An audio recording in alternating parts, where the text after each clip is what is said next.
Yo, what's going on, guys? And today we're talking about a report coming from Michael Scotto, HoopsHype.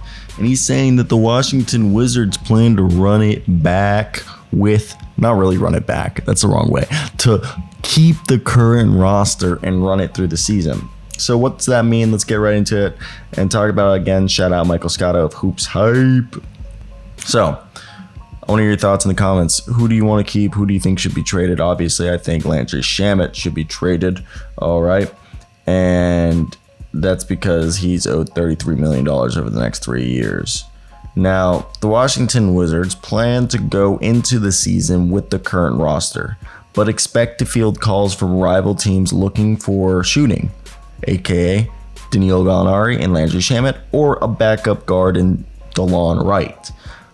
Danilo Gallinari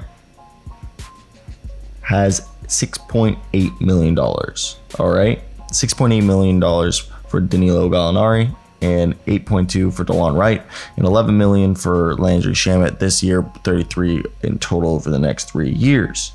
As previously noted and reported on, Danilo Gallinari has not had buyout talks with the Wizards and is embracing Washington and returning with a chip on his shoulder. In addition, the Hornets considered trading for Delon Wright before signing Frank Ntilikina. Wright could command 1 to 2 second-round picks, I believe, probably 2 second-round picks.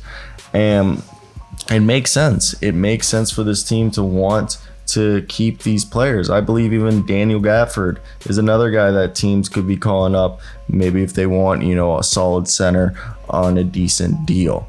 And I don't think there's going to be, for me, the play. I wouldn't even be surprised if teams are calling for Denny Avdia to try to get his restricted free agency, kind of like what Rui Hachimura ended up being with the Lakers. I could see a situation like that. I could see teams going out to try to get Anthony Gill, Mike Muscala. All right. I think a lot of these guys are very interesting for potentially people to inquire, to get, to see if it's a player they would want to have. I mean, when you have a guy like Jordan Poole, who's going to be probably the leading scorer, I think there are players on this team that they could have interest in keeping and building around. So that's definitely where I want to hear your guys' opinions in the comments.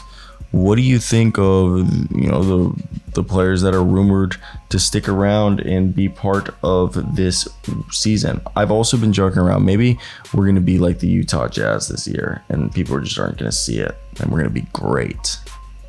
Yes, I believe it. So how do I feel about the fact that the Washington Wizards are planning to run back the same roster that we've had this whole offseason since doing the Jordan Poole, since doing the big trades? I like it. Again, I said it, the Utah Jazz deal. We have this, wow, there's some wicked lightning going on right now, but the Utah Jazz idea, all right, what I was saying earlier, there's a belief that this team could be similar to the Jazz. Like, no one is expecting us to be good. I've said Wes Unseld Jr. is a good coach, that he's been dealt a bad hand in his, first 2 seasons, and now we're going into year 3? Or is this year 4?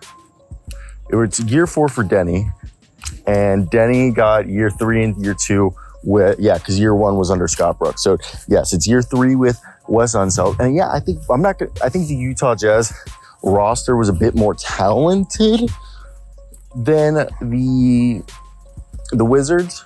I think the Wizards, we have way more shooting and a lot more guards than the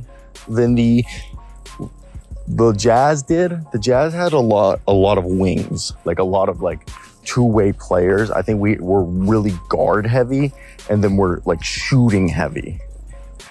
Bigs wise, it's kind of Daniel Gafford is what we have. So for me, it's not the biggest or it's not the most threatening group of bigs. I do want to actually look at our big count, because right now we got Daniel Gafford, and I can't really think who we have behind that. And it's kind of actually concerning to think about that the Wizards, behind Daniel Gafford, I can't really think about who's going to be our big, who's going to actually be back there. Because Mike Muscala, but like he's more of a stretch four. So yeah, we are pure rebounding big. This is not going to be a good rebounding team because Danilo Gallinari and Kyle Danilo's going to back up Kyle. Okay, Muscala's going to back up Gafford. I mean, Xavier Cooks is really our third string center, and he's 6'7". I love him. He's a great rebounder. If you watched him in Summer League, it was fantastic. But he's also a power forward. So then we're going to have a guy and, you know, Xavier Cooks, Anthony Gill also back there behind them. But yeah, and then we just get into we have Bilal Coulibaly thinning out the Corey Kispert as our like pure wings. And then Baldwin Jr. is more of a forward. So is Denny. All right. But like they're kind of like the combo forwards. And then it's all guards, okay? Like Tyus Jones, DeLon Wright, Ryan Rollins, Johnny Davis, Landry Shamet, Jordan Poole. So it's a lot of shooting. Like I wouldn't be surprised if we lead the NBA in 3-point attempt. If I'm the Washington, if I'm Wes Unseld, I'm primarily focusing on being a team that gets out in transition. First off, stops teams in transition. We're not going to be a good rebounding team like as if we don't do it as a whole. So that's the big thing right there, I think, is getting everyone to buy in on the rebounds.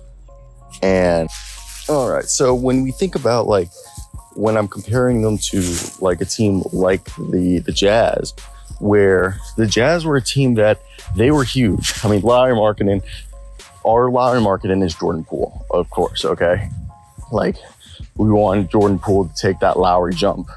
I mean, Jordan Poole might as well be right now a dark horse candidate for most improved player of the year, which I think is definitely going to be a decent bet if you're willing to bet some money on it, because I think he's a guy that I think is worth, you know, it's all about efficiency with him and getting his playmaking up, which I definitely think can get better and can be at a decent level where he is an imposing threat. And I've said it before, even if he doesn't become the face of the franchise, he can become Eric Gordon for us, where like in 4 or 5 years, if he solidifies himself as like a valuable, like impacting, like a player who impacts wins and stuff like that and doesn't put up empty stats, then yeah, he could be our Eric Gordon that we give him another extension and we flip him for like a pick or something, or, you know, a player, but he can be the guy that we can entice free agents with. So that's the big thing with me when I look at him and why I get excited. So that's what I think right now. Let me hear your thoughts down below, but that's it with the Washington Wizards. And let me know your opinions if there was anything else you guys would have liked to hear. If you made it to the end of the video, hit that like and subscribe button. We're on the way to 20,000 and it would mean the world. Bye.